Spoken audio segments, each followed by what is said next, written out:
Corona के सारे record टूटने के बावजूद मोदी साहब ने नेशन वाइड लॉकडाउन का आइडिया मुस्तरद कर दिया है, क्योंकि लास्ट लॉकडाउन के बाद एक साल मुसलसल जद्दोजहद करने के बाद इंडियन इकोनॉमी -24 से रींग के कुछ 1.5% प्लस में आई है।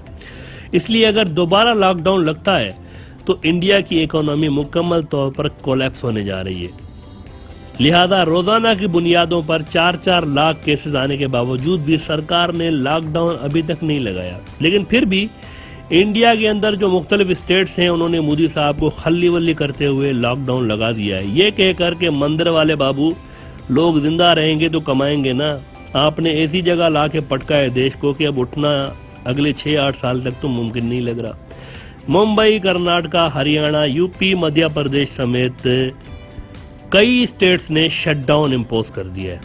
इंडियन इकोनॉमी की हालत कहां तक पहुंची है ये आप इस खबर से अंदाजा लगा लें कि सिर्फ अप्रैल के एक महीने के अंदर, ये जो अप्रैल का महीना अभी गुजरा है, इस एक महीने के अंदर सिर्फ महीने में 34 लाख इंडिया के सैलरीड लोग बेरोजगार हुए हैं। 34 लाख लोग सिर्फ एक महीने के अंदर। भक्त भले ही अभी भी जयकारा कर रहे हो, लेकिन स्पीड ये है इंडियन इकोनॉमी के धड़ाम होने की, यानी अगर आप 1 से लेकर 10 तक गिनती करें तो जब तक आप 10 गिनेंगे, इस 10 सेकंड में 780 लोग इंडिया में बेरोजगार हो चुके होंगे। ये क्राइसिस इस वक्त वहां पर पैदा हो चुके हैं। हर 1 सेकंड में 78 लोग अपनी नौकरी से फारिग हो रहे हैं इंडिया के अंदर। ऐसे में मोदी जी अपने लिए नई सरकारी रिहाइशगाह बनवा सकते हैं, लेकिन लॉकडाउन का फैसला नहीं कर सकते, क्योंकि लॉकडाउन लगाएंगे तो पैसा कहां से आएगा, और पैसा नहीं आएगा तो नई रिहाइशगाह कहां से बनेगी। सरकार की तरफ से जो भी अच्छी फिगर्स दी जाए इकोनॉमी के हवाले से, वैसे भी इंडिया में कोविड के डेथ ही अंडर काउंट हो रहे हैं, तो इकोनॉमी की खबरें कहां से हकीकी शाया की जा सकती हैं। इसको भूल जाएं कि सरकार की तरफ से कोई अच्छी फिगर्स या हकीकी फिगर्स, रियल फिगर्स जारी किए जाएंगे, इसके चांसेस नहीं है। लेकिन सरकार जो भी फिगर्स जारी करे, ये किस काम की है जब बेरोजगारी का तूफान इंडिया के अंदर थमने का नाम ही नहीं ले रहा। मोदी जी ने चुनाव जीतने से पहले 2014 में वादा किया था कि मित्रों, हर इंडियन के अकाउंट में 15 लाख रुपए डलवाऊंगा, नहीं डलवाऊं तो मेरा नाम भी नरेंद्र नहीं है। मेरे कांकेर के भाइयों बहनों, मुझे बताइए कि हमारी चोरी किया हुआ पैसा वापस आना चाहिए कि नहीं आना चाहिए? ये काला धन वापस आना चाहिए? ये चोर लुटेरों से 1-1 रुपया वापस लेना चाहिए? इस रुपयों पर जनता का अधिकार है कि नहीं है? ये रुपया जनता के काम आना चाहिए। अरे एक बार ये जो चोर लुटेरों के पैसे विदेशी बैंकों में जमा है ना, उतने भी हम रुपये ले आए ना, तो भी हिंदुस्तान के एक गरीब आदमी को मुफ्त में 15-20 लाख रुपए यूं ही मिल जाएगा। कितने रुपये? ये हमारे एमपी साहब कह रहे थे रेलवे लाइन कि काला धन वापिस आ जाए, जहां चाहो वहां रेलवे कर सकते हो। ये लूट चलाई है और बेशर्म होकर के कहते हैं सरकार आप चलाते हो, और पूछते मोदी को कि कैसे लाए। जिस दिन भारतीय जनता पार्टी को मौका मिलेगा, एक पाई हिंदुस्तान की वापस लाई जाएगी और हिंदुस्तान के गरीबों के लिए काम लाई जाएगी। ये जनता के पैसे हैं, गरीब के पैसे हैं। हमारा किसान खेत में मजदूरी करता है, उससे निकला हुआ धन है, वो धन पर हिंदुस्तान का अधिकार है, हिंदुस्तान के कोटि कोटि गरीबों का अधिकार है, और उनको वो धन मिलना चाहिए। ये हम संकल्प करते। अब मोदी जी तो जीत के आ गए, लेकिन 15 लाख नहीं आए। अब जिसने जो थोड़ी बहुत सेविंग करके रखी हुई थी, वो भी आहिस्ता आहिस्ता निकाल के गुजारा करने के चक्कर में है इस लॉकडाउन के दरमियान। कैन यू इमेजिन, 15 लाख रुपए लोगों के अकाउंट में डालने का वादा इन्होंने किया, और लाखों लोगों ने इसको सच भी मान लिया कि सच में ये 15 लाख अकाउंट में डालेंगे, और इस वादे पे वोट भी दे दिया इनको।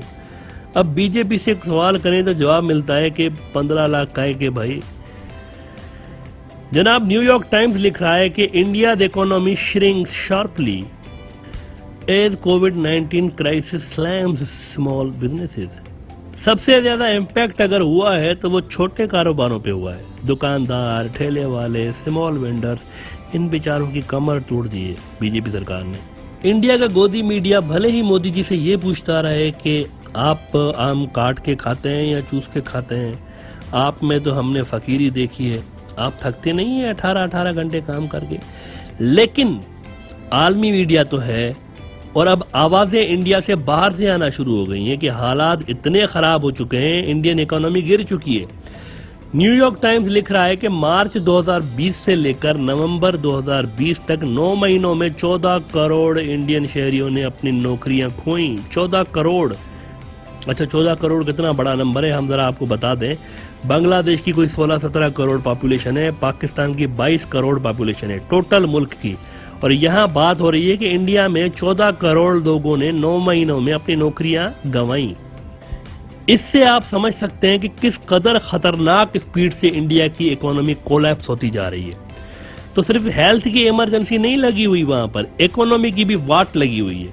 जैसे तारीख लिखती है ना कि जब रोम जल रहा था तो उसका हुक्मरान नीरू बांसुरी बजाने में मसरूफ था, वैसे ही हिस्ट्री अब ये भी लिखेगी कि इंडिया के अंदर करोड़ों लोग जब बेरोजगार हो रहे थे, तब इंडिया के प्रधानमंत्री राम मंदिर के भूमि पूजन कर रहे थे और खुद को इंडिया का आयतुल्ला खुमैनी समझ रहे थे। और जब लाखों लोग मर रहे थे कोविड में और 4-4 लाख केसेस रोजाना रिपोर्ट हो रहे थे, तब मोदी साहब जो थे ये अपने लिए आलीशान महल बना रहे थे और इस पे काम नॉन स्टॉप जारी था।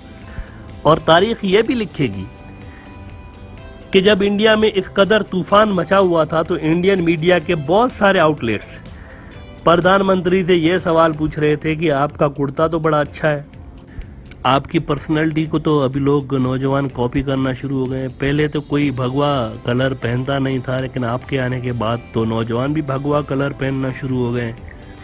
13,450 करोड़ रुपए के महल में रहने के बावजूद इंडिया की मीडिया मोदी साहब से ये पूछ रही थी कि मोदी साहब, आप में हमने एक फकीरी देखी है, आप फकीर आदमी हैं, तो ये बाय बर्थ है फकीरी आपके अंदर या फिर ये बाद में आपने अपने अंदर फकीरी डेवलप की है?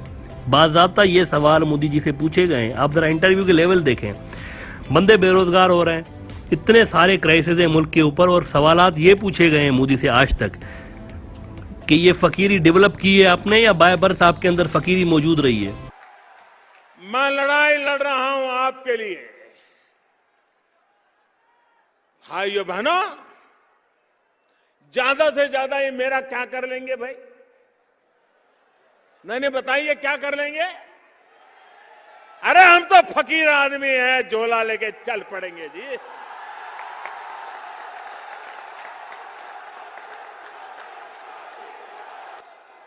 और भाइयों बहनों, ये फकीरी है जिसने मुझे गरीबों के लिए लड़ने की ताकत दी है भाई।